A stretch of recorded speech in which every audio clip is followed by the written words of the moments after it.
Hello, everyone, and welcome back to the Soulful Abundance Festival. I'm your host, Elise Preston, and today I am so thrilled and so excited to be here with empowerment coach and holistic wellness guide, Jamila Reddy. Welcome. Thank you so much. It's such a treat to be here. I'm so excited to dive in with you today. And Jamila is a lifestyle designer and empowerment coach who is passionate about helping people become conscious creators of their lives. Through coaching, courses, guided meditations, and their podcast, Deliberate and Doing It Afraid, Jamila supports leaders, creatives, and entrepreneurs as they do the work to transform, to stand in their power, and to become fully who they are. And so, Jamila, I'm so excited for this opportunity to dive in with you about your story and about your work, because it's been just so inspiring and so expansive to be able to be connected with you just through the digital world, like over the past few years, and see the powerful and transformational ways that you so openly and so beautifully share and express about your own journey of healing, and welcome all of us in to be able to explore healing as something that can be joyous, that can be liberatory, that can be free and fun, and doesn't always have to carry with it some of those qualities of heaviness, of denseness that can sometimes be more present when we're having conversations around healing. And so for folks who maybe haven't had the opportunity to connect with you yet, I would love if you could share a bit about your journey of healing and how you found your way to the work that you're doing in the world today. Thank you. I'm always very grateful for any opportunity to to remember, to reflect, to look back. And I'm an etymology nerd. For those of you who don't know, I have all of these fancy titles that I gave myself, but there's a part of me that at my core is a writer and is a word nerd. And language is like such a powerful tool. It's such a powerful tool. And I think that so much of what my work is actually came from trying to understand things and put my experiences to words, which enabled me foundationally to be able to guide people through experiences, because I think I know that I have a mastery of language, and it helps me in being able to articulate concepts that sometimes might be harder to grasp. So I say all that to say, oh my goodness, I was talking about being a writer. Now I forgot how I got here. What is your question? Oh, of course. So just sharing a bit about your own journey of healing and how you found your way to the work you're doing now. Yeah. Okay. So how I found my way to the work I'm doing now is basically by being a person who is super curious. I'm super curious. I have lots of questions about all the things, and I always want to know, why did it happen? What could have been done differently?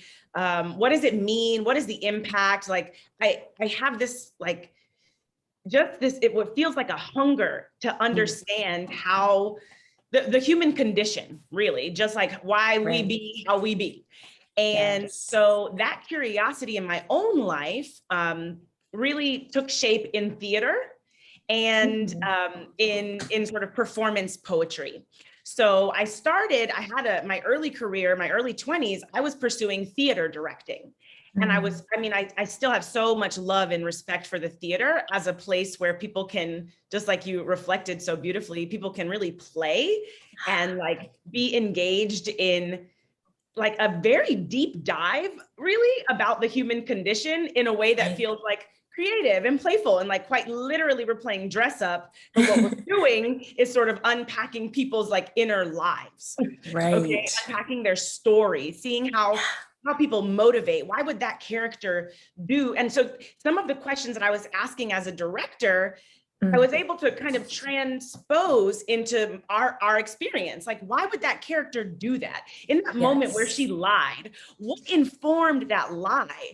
And thinking about, asking these questions dramaturgically, sort of being the kind of the story researcher, as I like to call it, for a dramaturg. For those of you who don't know, that's the person within the company who sort of does the research to inform the context for the production, so that it's got that that authenticity.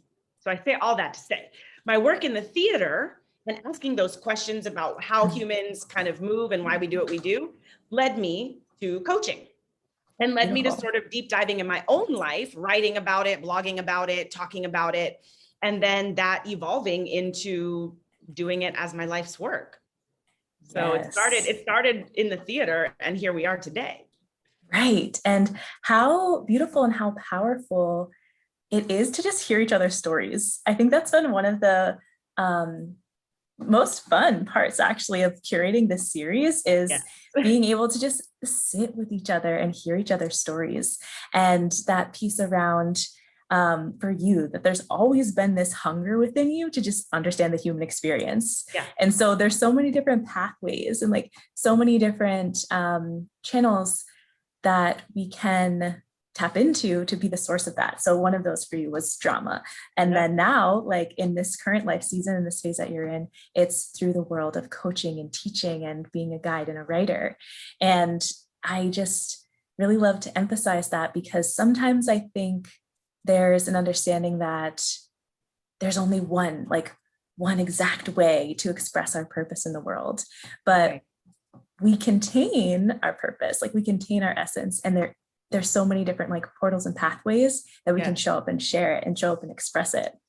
And I would love to hear a little bit more about how you describe your purpose and really understand what it is you're here to do at this time. I love it. I love this question.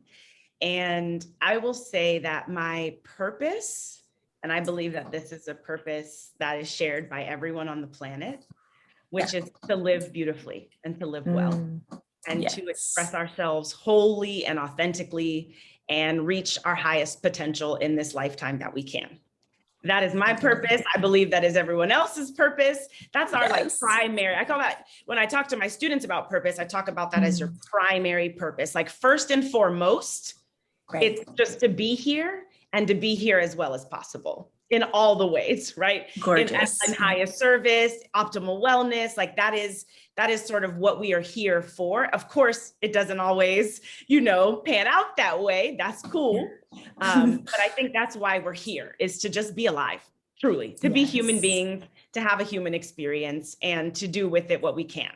Now, what my secondary purpose is sort of my that's my soul purpose. I would say my human purpose is to be an example of possibility, is to live my life as a reflection of what is available when you say yes to yourself, when you choose to act from courage, from your heart, instead of from fear, from your mind. I just want to do it for myself, experience the benefits, and then say, this is available to you too, if you choose it. That's what I feel like I'm here to do. And that happens in many ways, by sharing my lessons on Instagram, by talking to people in these capacities, sharing our wisdom, coaching, teaching classes, leading workshops. But ultimately, it's to be that reminder of possibility, that kind of, as my beloved friend Sada Simone says, a walking permission slip. I feel like that's what I'm here to do.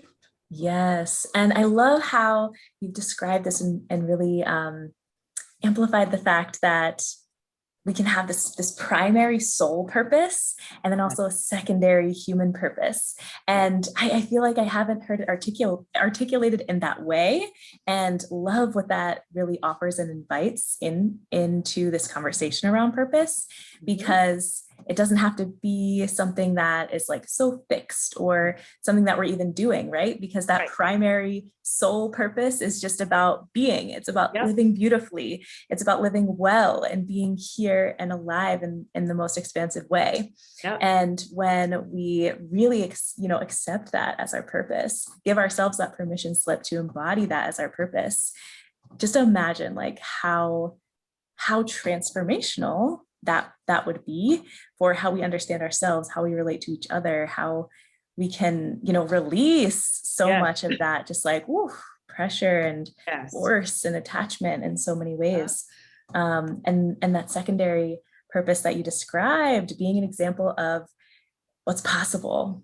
Love this so much. And so I feel like this really nicely supports us in kind of segueing into our conversation that we had in our pre-interview conversation about, just getting really curious about what it means and what it can look like to really live our soul's promise. And would love for you to share a bit about how you've been exploring this in your own life and personal practice, and also with your clients that you work with as well. Yes. So sometimes when I think about purpose, I think about my own journey as it relates to me, moving into really embodying my purpose. I feel like the transformation began, I used to have so many odd jobs. I was a babysitter. I was a personal assistant. I worked at restaurants serving, nachos and coffee.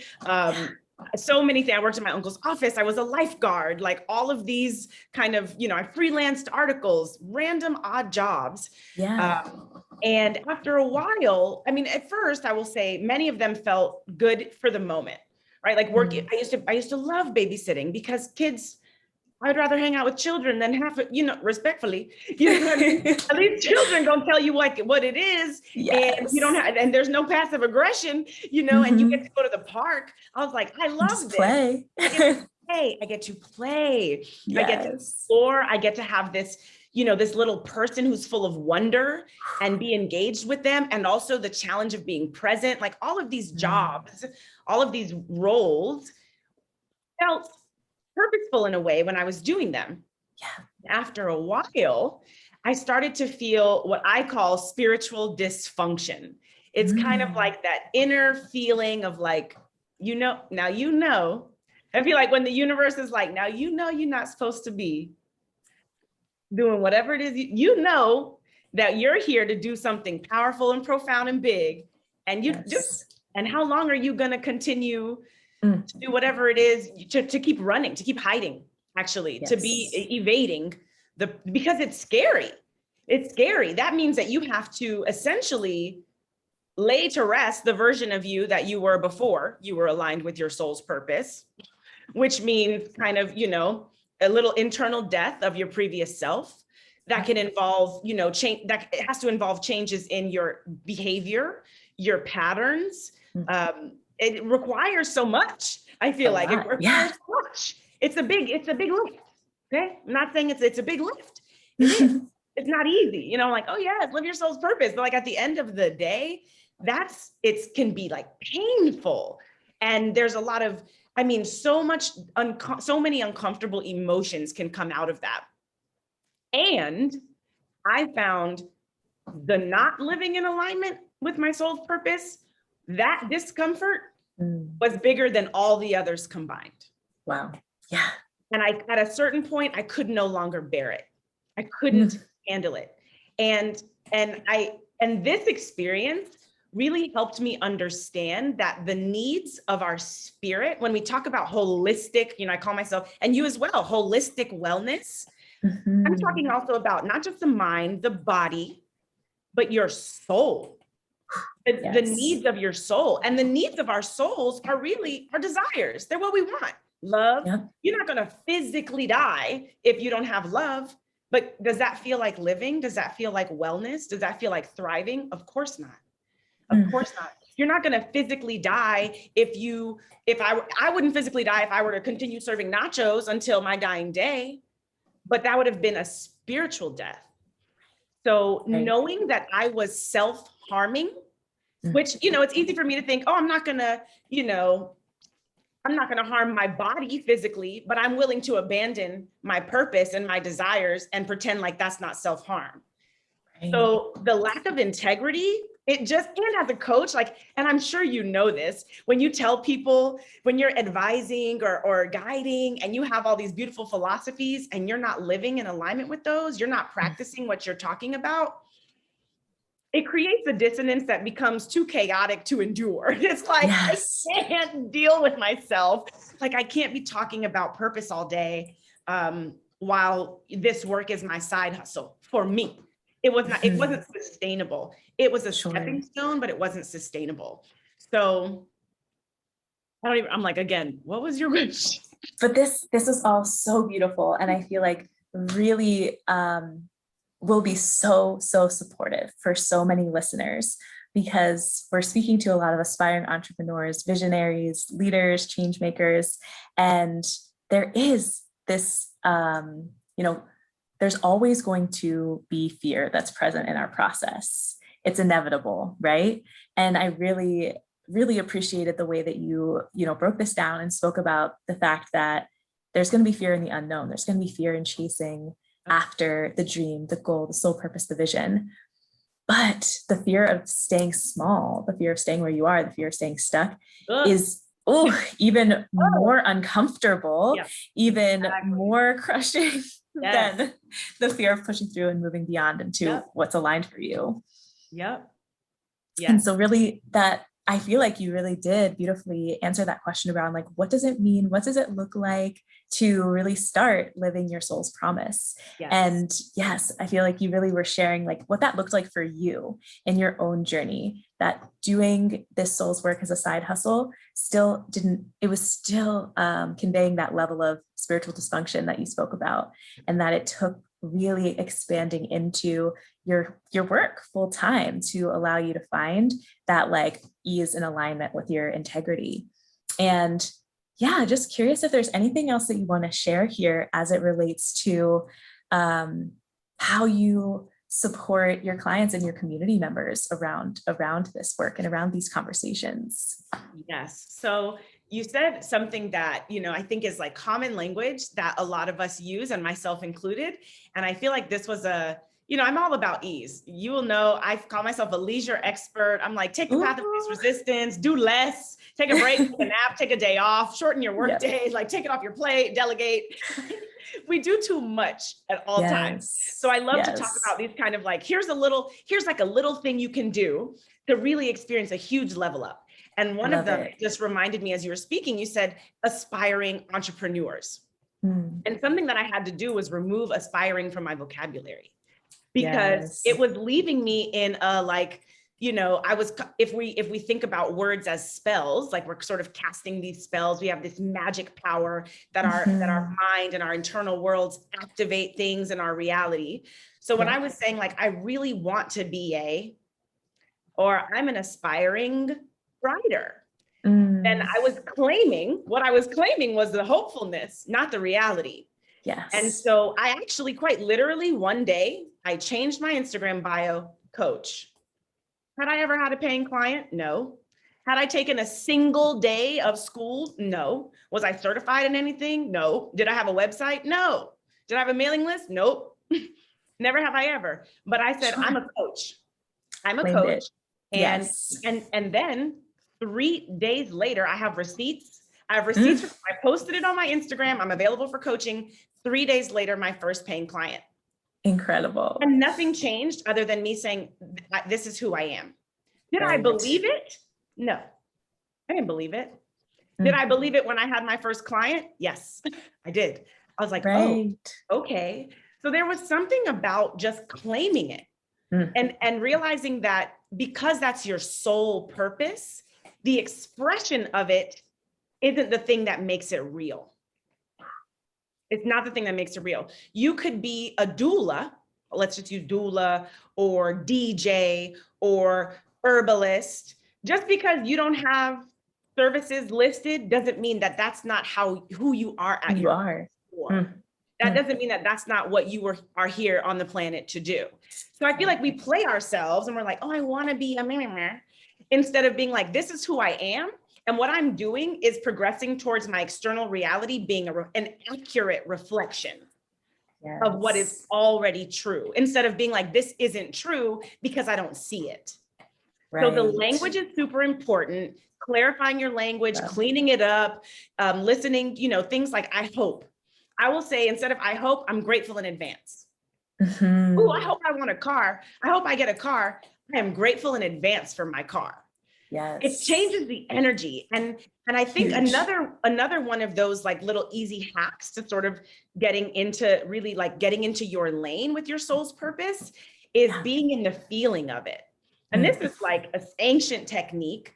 You can use creative visualization, meditation, but essentially when I say I'm grateful in advance for my car, the feeling of that is like, ooh, honey, I'm cruising, right? Like that's the message. That's the energetic message that I'm sending out. You think of your life as like a broadcast to the universe, like this is what I'm calling in. Your energy is the loudest message in the room. It's the like, it is on loudspeaker. So if your energy is like, I love this, it feels good, this is right, this is mine, this is here already, that's a totally different message than like, I really want that. And wouldn't it be great if I had that? And gosh, it feels so far away. Like that's when that's your energetic signature, that's the message you're blasting to the universe. So being really, and you know, and I talk about that as like knowing your power.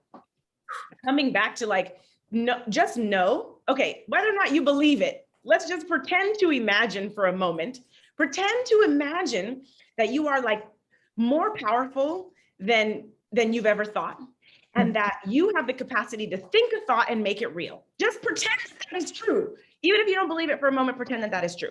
You can think a thought and make it real. So what are you going to think? Now, of course, I can think a thought about like, oh, I wish my father was alive. He won't be here. I'm not saying that we can't think our way into all realities. And that is still a magic power that we have within us that we can use when it works, when appropriate. So being in the vibration, being in the feeling of living in alignment, like something I love to do is visualize like what is going to be, how are people when they're watching this, how are they going to feel? Like, ooh, I can see people being like, that's good. Writing down notes, you know, seeing me drink water and being like, actually, let me get my water. Like I visualize how I want my work to land. And that I think serves two purposes. It's one, I'm like memorizing the feeling of being in alignment, like imagining that my purpose is being met.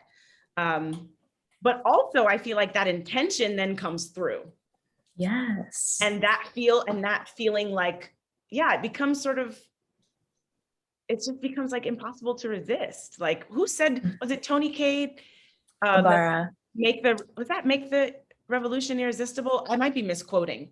I'm pretty sure that's Tony Cade Bambara. Yes. And it was like, yeah, make the revolution irresistible. Exactly. So I feel like that, you know, no, it feels really good it feels good to be in alignment with purpose. Yes. Like it's not a matter of having to do or failing if you don't. Like ultimately, it feels amazing. It feels powerful. It feels necessary. It feels like there's so much reward in that. There's so much reward when I am my most generous. I am my most abundant, point blank, period. So good. It's what it is. So it feels good. So I think there's this like attachment to the purpose word being like, oh, I have to, it kind of is fraught. And it's like, just remember that at the end of the day, it feels amazing to be on purpose and let that feeling be your motivation instead of the fear or the worry or the doubt. Yes. And there's so much here that you said that is just like really lighting me up and feels so inviting and expansive and just like clarifying to be able to connect to, because as you shared, like as we're moving through the world, we are these powerful energetic beings who are projecting out a powerful message, an energetic signature, and we get to curate that. Like we get to create what that's going to look like and feel like every single day. And I think a lot of times we take that for granted and we aren't consciously tapping into that power that we all have. And so knowing our power, knowing how powerful we are, and being able to really be that accurate reflection of our soul, of what we came here to do, instead of shrinking away, hiding, as you were saying, like playing ourselves, using these disempowering versus empowering ways to understand our role and how we're moving, how we're operating.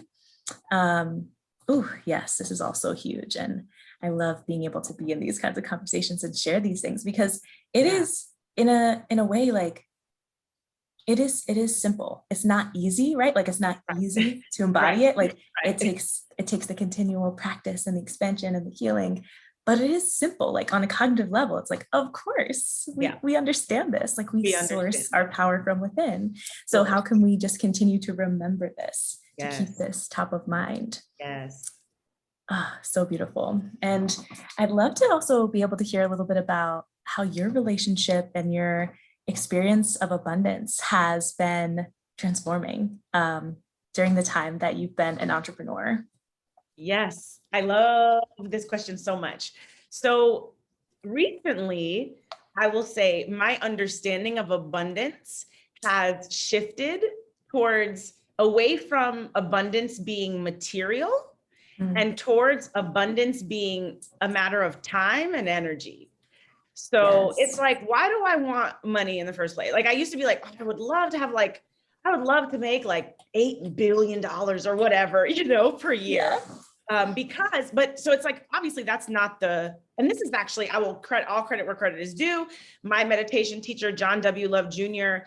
taught me this framework, which is every desire that we have at the core of it is a feeling.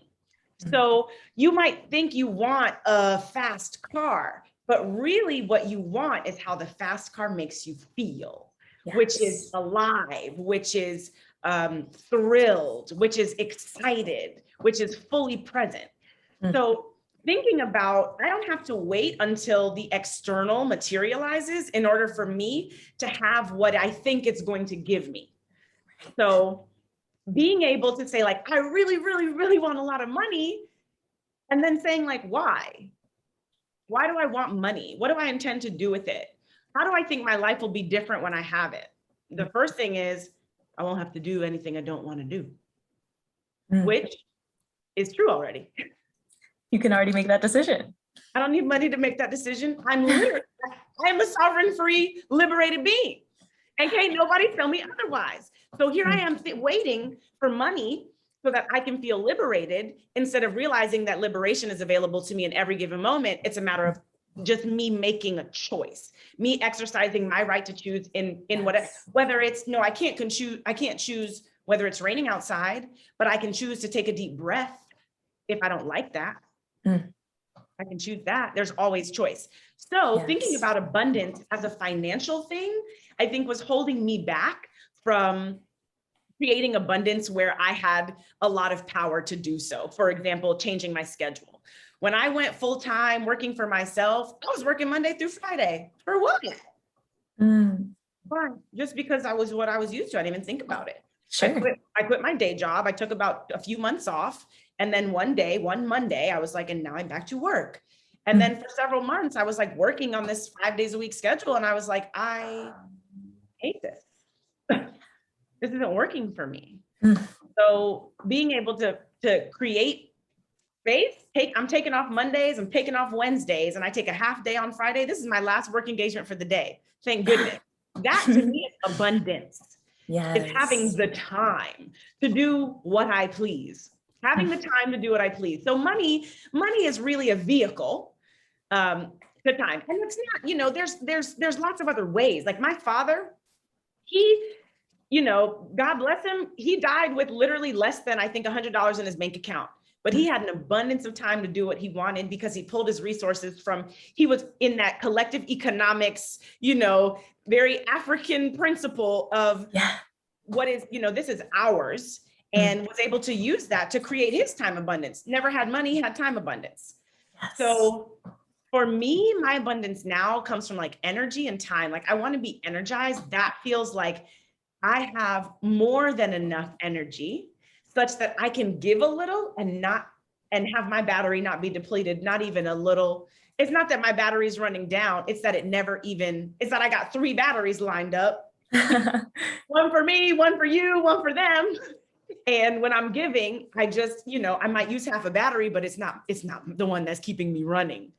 So I'm just thinking about that a lot lately. And just like, how do I charge up fully, restore fully, and actually have like spaciousness in my schedule and in my life, such that as often as possible, I'm doing what feels best for me to do in the moment.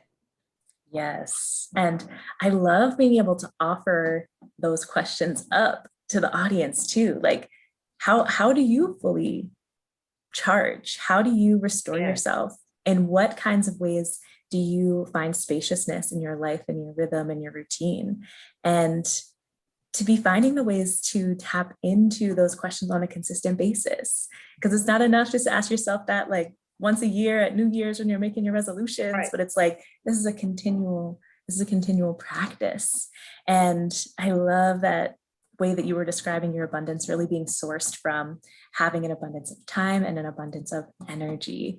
And you know, that this is something that you're really exploring right now in your own life and your personal practice, how to really be prioritizing and centering and really like anchoring into those practices that support you with finding more ease and more spaciousness. And wondering if there's any other aspects of your own like personal journey, your learning, growth edges, things that you're exploring right now in your life and spiritual practice that you may want to share. Yes. So I'm currently taking a breath work training and mentorship for Black healers led by Saida Foxy, Saint Foxy on Instagram. And it's, you know, I think this Saturday will mark our 4 weeks. And learning breath work has been super exciting for me as another modality, essentially in sovereignty. So I am always it's my number one most deeply held core value is sovereignty, is freedom, agency, unlimited choice, being the creative director of my life, being the playwright, the actors, the producer, the director, the designers, like that is my number one value. And so something that I'm really excited about is, okay, well, how do I get there? How do I make sure that that's just not a value, but that it's actually, again, being reflected in my external experience? And so being able to have choice in what is happening internally has been the work. As I will call myself recovering people pleaser, as my mentor teacher, Miriam Hasna says, retired empath. Like I used to be super trapped in feeling what other people were feeling or being at the whim of whatever was happening around me. I could not. I don't watch the news now. That's a choice. That's a choice now, but I could not watch the news before because it would destroy me. It would destroy me. I felt hopeless. I felt heavy. I felt dark. I felt confused. I felt scared. And I cannot be at the whim of what's going on around me because it's too much going on. It's like it's just not it all the time. It's not it all the time. So my biggest growing edge right now is developing skillfulness in regulating my internal world, regulating my nervous system, regulating my energy, keeping my energy to myself, energetic boundaries, being able to be calm through chaos and turmoil. And I have so many practices that help me. And I realized that at a certain point, I need teachers, I need mentors, I need community. So this year has been my year of really stepping into pursuing that skillfulness with the guidance of people who are more skilled than I. Sure. And I think that this is something that it would be really beautiful to be able to touch on a little bit more too, and just this experience of being able to be held in community and being supported by mentors. Because I think that is something that can feel a little bit scary, like initially making that investment in ourselves or exploring what are the aligned communities to invest, like months of our time and of our energy and our attention. And so, if you would be open to sharing a bit about some of the ways in which you have been able to really be supported and expanded by mentorship and by group containers and communities. Yes. So my first answer is that mentorship, again, I think it's not always like a person that you talk to once a week or that you go to their class or that you follow their work. I think a mentor can be someone that you, and in a lot of languages, I think maybe Spanish and also Japanese and maybe Sanskrit, I might be making this up, so don't quote me, that the word for mentor and teacher are the same. So like maestro, master, mentor, there's a lot of overlap in those, in what that role is. And so essentially a mentor, I think, can be someone whose example you hold in your heart as one to aspire to. So you can choose a mentor. Your mentor can be whoever you choose. And that's a mentor of the heart, someone whose philosophy you put into practice, someone whose, principles you seek to honor. And that can be non-secular, religious, non-secular, spiritual, whomever. If there's someone whose life walk and wisdom resonates with you, I think choosing that person as your mentor means doing your best to sort of not just follow them theoretically in your mind, but to become as masterful as they by knowing it for yourself. So love that. It's not about looking to someone else for answers. It's about using someone's example to find your own answers within yourself. That's my first answer. Gorgeous. And then I would say just, follow the breadcrumbs. Like, there's so many things that we're curious about. And I find that following our curiosity, I find that following my curiosity leads me to people whose work I resonate with. I feel like if you're here, I'm sure if you're here in this festival, there's something called you here. And actually probably any of these people who have spoken could be your mentors. And that doesn't have to look like doing the sort of 12-month coaching intensive. That could look like, subscribing to their content and touching base with what they have to say every few weeks. It doesn't need to always be, I think, a huge commitment. I think that can be intimidating. So yeah, I think start with what feels accessible and easeful. And also trust that nobody has all the answers, that you are your own expert. And I love this idea. I believe Miriam Hasna also offered this insight, which is whenever there's resonance, that feeling of like, ooh, I felt that. You didn't just learn it. It's you remembering. You already knew. So if anything I've said has resonated with you, it's because you knew it already. And my song activated your song, and then we harmonized, and that's the feeling that it brought up. So remembering that when we hear these like teachers and mentors and we're like, yes, that's just us remembering what we already know. It's coming home to ourselves. So, and again, a word nerd, I love this idea of remember. To remember quite literally means to put yourself back together again, to make yourself whole.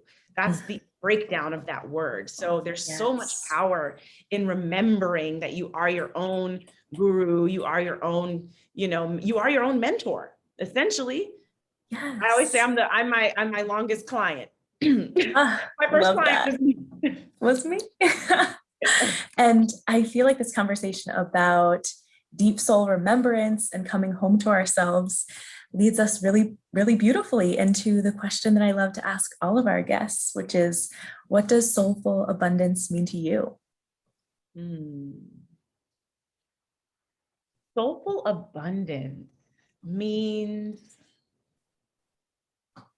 what a beautiful phrase. Just now, I'm here. I've heard it, and it's such a beautiful, I'm like, yes, just sitting in the deliciousness of soulful abundance. What it brings up for me is these reflections, living a life that is a sort of like print out a reflection, all of these artifacts, these kind of physical markers of the abundance that lives within. Of, everything that I call in is a reflection of something, for better, for worse, internally. And so soulful abundance, I feel like that is like being connected to my heart center, living from my heart, doing my best, and sometimes not doing it well, but doing my best at all times. Yes. to live from my soul, to sort of operate as this highest self, and to experience the benefits that come inevitably as a result of doing that. The alignment that comes, the deep relationships that come, the pleasure, the play, the fun, the adventures, the joy, the shenanigans, those things I feel like they go hand in hand with the decision to honor who you truly are. Yes. And I feel like the life you truly want requires you to show up as who you truly are. So soulful abundance is being in that balance of showing up authentically and letting yourself experience the beauty and goodness that is just, it's like, inevitable is the word that keeps coming to mind, but it's just like, it is what it is. Like those things are hand in hand. Yes. Yeah. Well, I am so, so grateful for you joining us, sharing your amazing, radiant, magnetic energy with our audience today. And yes, just really being such a stand for what's possible. And I love the way that you were describing soulful abundance, and really am excited about what that can, what curiosity that can spark for our audience as well. And I know that you have a generous free gift that you're sharing with our listeners. I would love if you could share a little bit about that with our audience now. Absolutely. So I have created a guide, a little PDF downloadable guide on how to boost your confidence in 5 days. And really, you could do it in 5 days, you could do it in 5 months, but truly, I would encourage you, if you feel inclined, to follow your curiosity. If that feels like something that's like, oh, I could boost my confidence, then go ahead and try each day. Just try one of these steps. And like we shared at the beginning of this conversation, I highly prioritize play and ease. And so these are tips that I've come up with that feel like playful. I'm not suggesting, they're not like the shadow work. It's important, but this is, you could definitely unpack your like stories and traumas about, why your self-esteem is low, or you could like think about how could you like surprise someone with something delightful today. And do that and start there, sure. And then get to shadow work maybe in a few months. Okay. If you're beginning here. Yes. But yeah, the guide is just full of some really fun practices that you can do to sort of reconnect with who you are at the base of your being, which is just, brilliant, loving, creative, compassionate, wise. Ooh, who you are at the base of your being. Love this. And I know that our audience is going to be so excited about just learning about the different ways that they can learn from you, stay connected with you, work with you. So if you could share that, that would be amazing. Yes, you can find me more at jamilareddy.me. I'm on Instagram, Jamila Reddy. And you can also email me directly, jamilareddy@gmail.com. Perfect. Well, thank you again, Jamila, so much for being here, for sharing your time and your wisdom. And thank you so much to everyone for tuning in. I hope to see you again tomorrow for our next set of interviews for the Soulful Abundance Festival. Be well, everyone. Take care.